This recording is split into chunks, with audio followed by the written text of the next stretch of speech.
Well, I'm happy with that.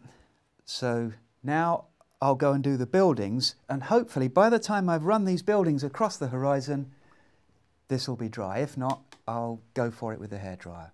So here we go. This is a dirty brown grey colour, and this is a bit of all of the greys on the palette really. Quite honestly, it doesn't matter. There's a bit of ultramarine, a bit of burnt sienna, but keep it slightly lighter so that there's a sort of ghostly, misty effect of these buildings. And the most difficult one is the dome, so I'll do that first and get it out of the way. There we go. Use the brush. Sometimes you can tilt your work to suit the natural sweep of your hand. I'm just moving myself to one side slightly. There we go. I don't want to overdo it. There's nothing worse than a too much mannered, slavish, stiff brush strokes. Just work loosely, and I'm leaving a few little lights there. I want the gaps left between the buildings.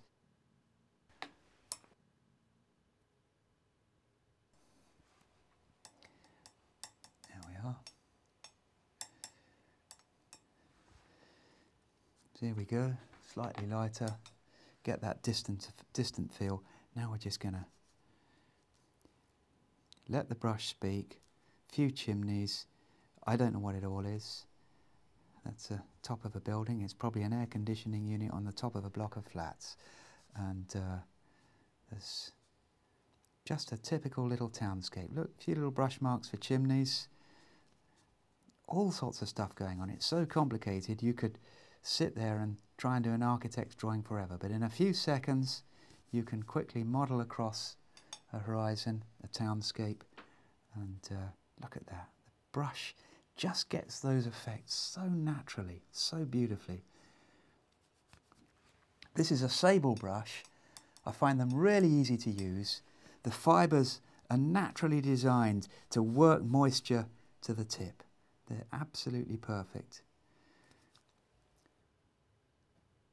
And now we just shoot a line along the edge there for the pier. Don't worry if it's not perfectly straight. This is watercolour, and the natural looseness of the work actually enhances how it's going to end up. Right, there we go. There are a few lights in there, a few little bends and kinks. It doesn't matter, it'll bring it all to life. So, what next? Well, that reflection now, that needs to be dried. So I'll dry that with the hairdryer and then we'll carry on. Now the next thing is to put these streaks along the beach. This is the sort of the edge of the beachscape. I'm going to need a little bit more colour at this stage. We've used up most of our French ultramarine. So this is definitely a dark colour, and I'm using French ultramarine and burnt umber. So here we go. Now I'm just tending to work these sloping streaks now. The beach is sloping down toward the sea. The looser and the faster you do it, the better. And then we'll just model in these little breakwaters. So perhaps there's one there. Very, very loose. As long as you've got the basic principle, it'll just be fine. So can you see that? These loose, dark streaks. And now these are the breakwaters that run all the way along the coast. They keep the sand on the beaches and stop it shifting. Now, careful not to do these posts too regimented. Just loosely knock them in like that. Use the tip of the brush. And then here we've got one that's a little bit nearer. So I'm going to put those in like that.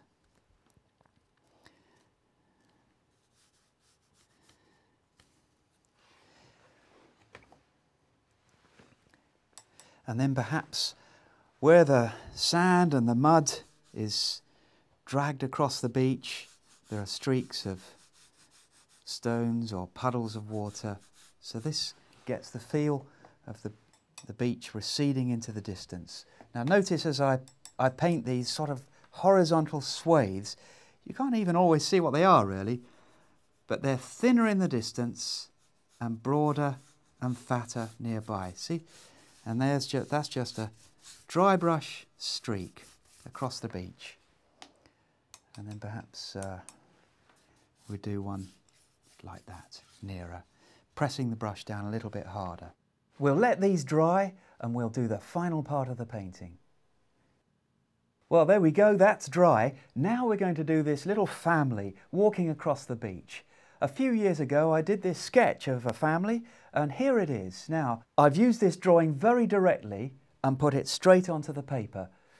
In my original sketch the people were close together. I've spaced them out a bit. So now we're going to just fill in these little silhouetted drawings with some of the grey. A little bit darker, and I'm using some of the ultramarine and the burnt umber. Again, it doesn't really matter as long as I've got fairly dark colour. Now use the point of the brush and just try and do this work in single brush strokes. So we get this little child. Children's heads are actually very big, nearly as big as adult heads. So you can always tell a child by the fact that the head is relatively large. And when they're running, and here this was a cool evening, so they're in relatively bulky clothes, it's the shape of the clothes that can matter. And there's an elbow sticking out, little limbs. It makes some very strange shapes. Got a little foot there, and drag the brush off. There we are. This little boy seems to be stretching forwards. Again, drag the brush off to the tiny, tiny point on the end. There's his head. And leave it there. Don't do any more. Don't overdo it. Just a little word of advice with heads. Keep them small. And especially if you're painting people head on, keep the heads very narrow. And keep the feet tiny. Here we are. Bunched his shoulders up. Cold evening. He's got his hands in his pocket. And you can refer to my original sketch. Keep the head small. Look at that forward tilt of the top of his head there. And don't overdo it. If I'm not sure about that, I can always go back to it later and finish it. So I'll leave it at that. I won't do any more. And if I need to add anything, I'll add it later. Now the reflections, these are just great fun to do because they don't have to be realistic at all. Measure their heights, that's the only bit you need to worry about. Now here we are, look at this, just loosely, there, that's it, got a little cross shape there. Just let the brush speak and get the approximate heights, that's the main thing.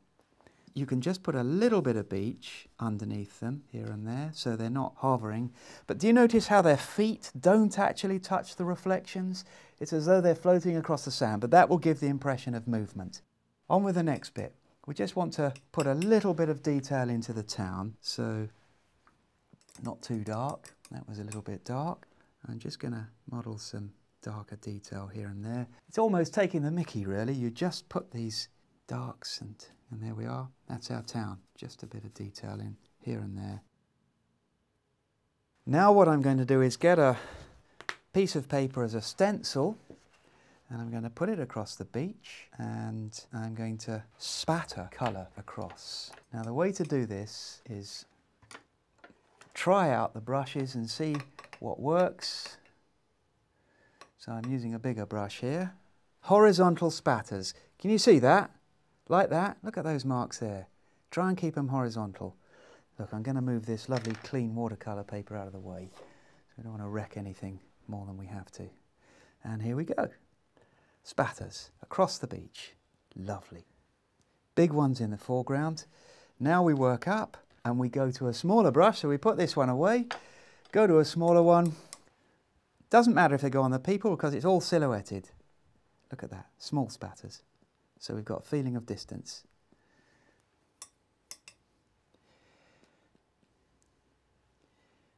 And then as you spatter the brush, with less water and paint on it, the spatters will tend to get smaller. But this horizontal spatter works really well. One more thing. To finish the painting off, we need some opaque white.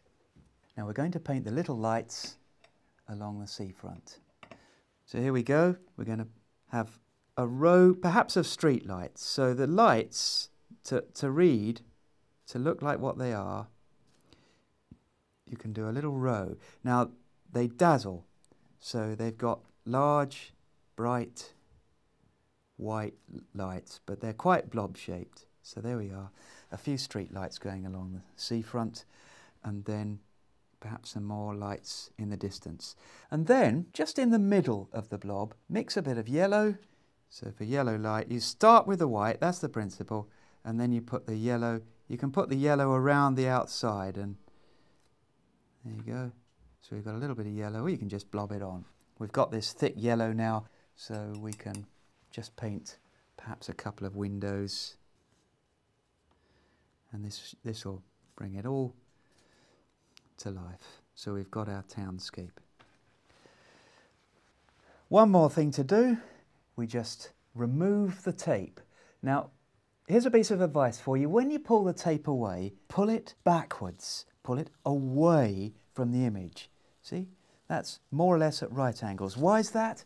Because with some types of paper, if you don't do that, you'll end up ripping up the surface.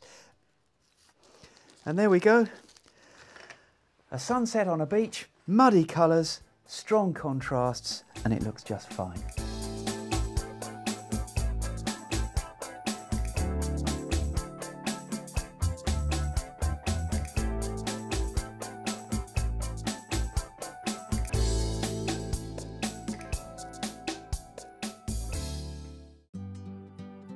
Now available on DVD. Try these techniques yourself at home whenever you wish. The extended version of today's workshop is now available to order on DVD from the Painting and Drawing channel.